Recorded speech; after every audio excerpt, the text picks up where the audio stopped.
Welcome back to my YouTube channel Seekho physics. जैसे कि आप जानते हैं बेटा, हमने न्यू बैच की स्टार्टिंग कर दी है, जिसमें आज हमारा सेकंड लेक्चर होने वाला है। ठीक है, सेकंड लेक्चर में क्या पॉइंट होने वाला है बेटा? तो इसमें होगा कूलाम का स्तर विद्युत बल का नियम।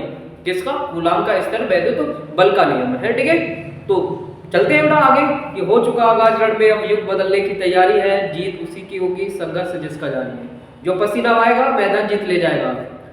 रख हौसला वो मंजर भी आएगा, प्यासे के पास चलकर समंदर भी आएगा। कि रख हौसला वो मंजर भी आएगा, प्यासे के पास चलकर समंदर भी आएगा। यूं थक कर ना बैठ, कि यूं थक कर ना बैठे मुसाफिर, मंजिल भी मिलेगी और मिलने का मजा भी आएगा। तो आगे चलते हैं बेटा, आगे डिस्कशन थोड़ा सा कर लेते हैं फिर कूलाम के नियम पर। ठीक है, तो बेटा कूलाम का स्तर विद्युत बल का नियम है। इसमें क्या होता है कि हम क्या करेंगे दो आवेश लेंगे, दोनों आवेशों को पास पास रखेंगे।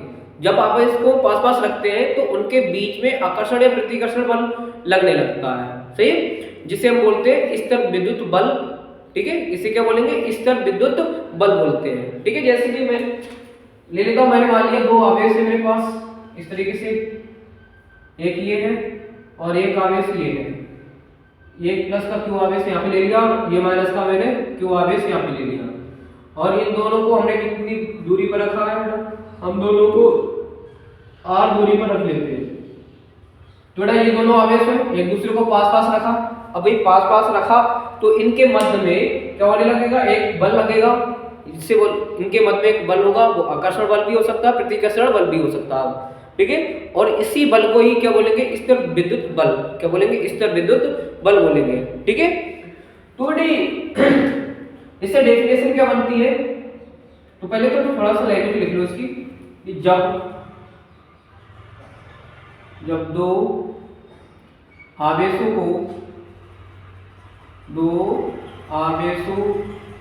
को पास रखते हैं, रखा जाता है तो उनके मध्य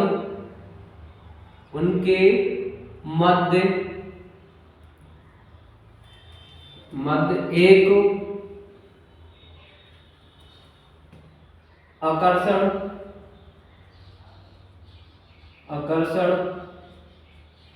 या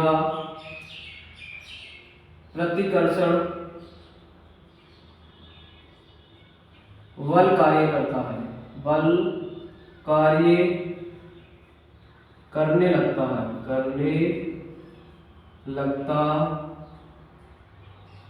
है, जिसे क्या बोलेंगे बेटा? जिसे स्तर विद्युत बल बोलते हैं। स्तर विद्युत बल कहते हैं।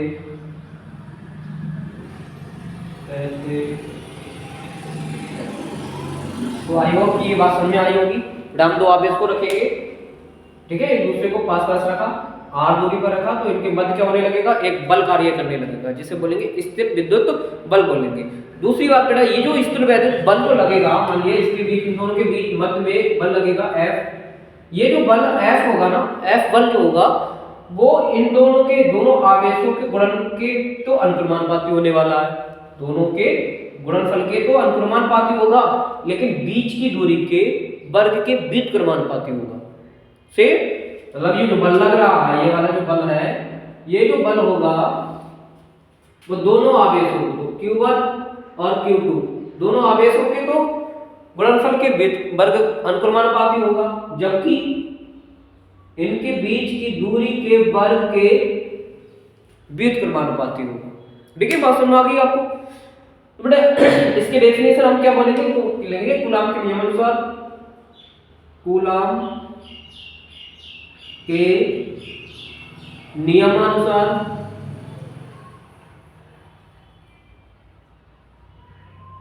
के नियमानुसार लगने वाला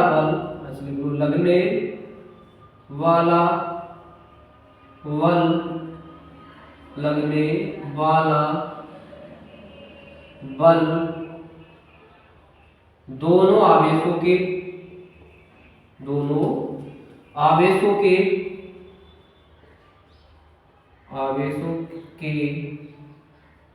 गुणनफल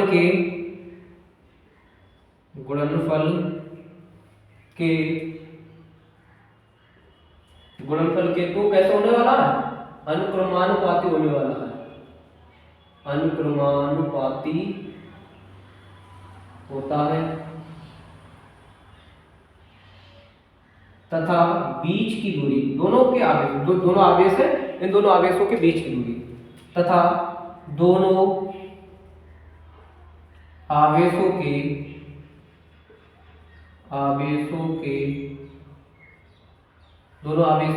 बीच की दूरी के वर्ग के व्युत्क्रमानुपाती होगा, व्युत्क्रमानुपाती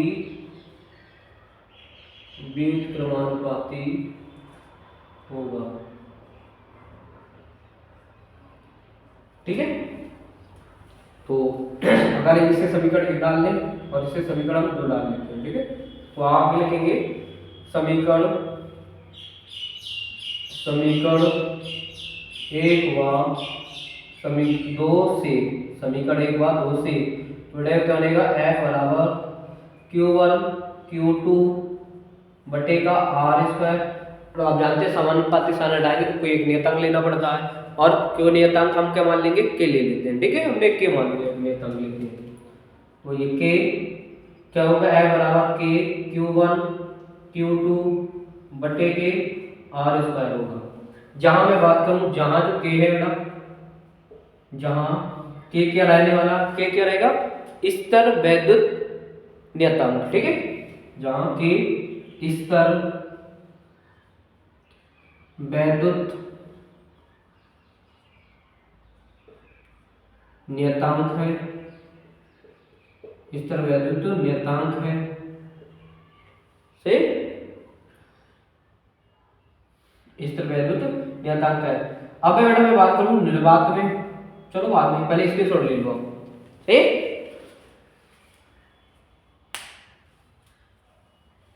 आयो इसके छोड़ हो गया होगा आप लोगों का, तो आगे चलते हैं।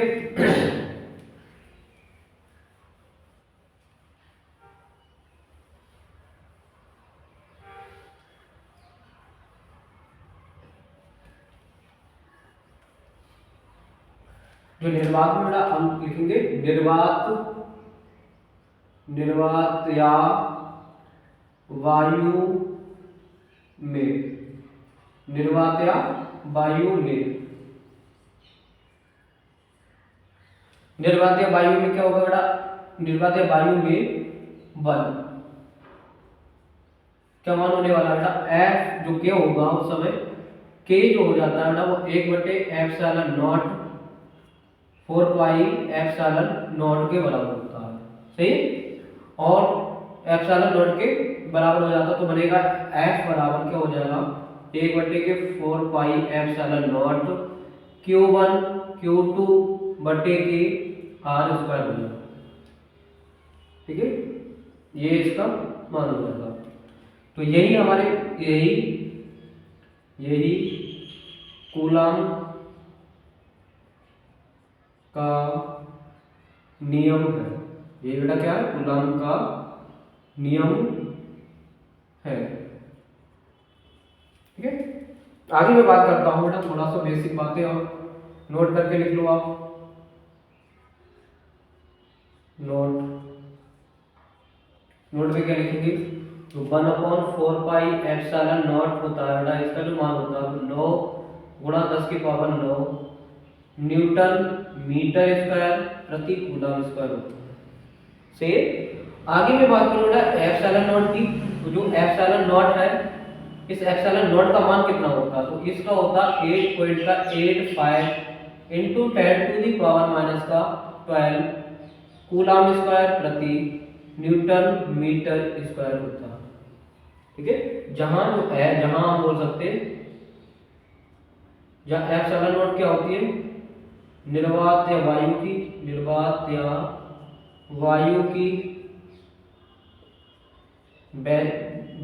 विद्युत विद्युतशीलता होती है। ऐसा नोट है निर्वात या वायु की विद्युतशीलता है। ठीक है, तो आई होप कि आपको बात समझ में आई होगी सारी कि क्या किया हमने, क्या क्या होने वाला था, ये सारी बात हमने यहाँ पे डिस्कशन कर ली। एक बार फिर से मैं रिपीट करता हूँ बेटा, क्या होता है कि जब दो आवेश को हम आस पास रखें तो उनके मध्य में एक बल कार्य करने लगता है। वो बल आकर्षण बल भी हो सकता है, प्रतिकर्षण बल भी हो सकता है, और उसी बल को ही बोलेंगे स्थिर वैद्युत बल से। अब ये जो स्थिर वैद्युत बल हुआ ना, स्थिर वैद्युत बल, वो स्थिर वैद्युत बल दोनों आवेश, जो आवेश थे ना पास पास रखे थे, उन दोनों आवेशों को गुणनफल के तो अनुक्रमानुपाती होता है। जबकि उन दोनों के बीच की दूरी, कितनी दूरी पर रखे हुए थे, उनके बीच की दूरी के वर्ग के व्युत्क्रमानुपाती होता है से। तो इस तरीके से हम फाइंड करके लेके आते हैं बल का फार्मूला। ठीक है, किसके लिए, ये निर्वात में या वायु में बल का जो फार्मूला होता है वो निकल करके आता है। ठीक है, आई होप की बात आ रही है आपको क्लियर हुई होगी। Thank you for watching my videos.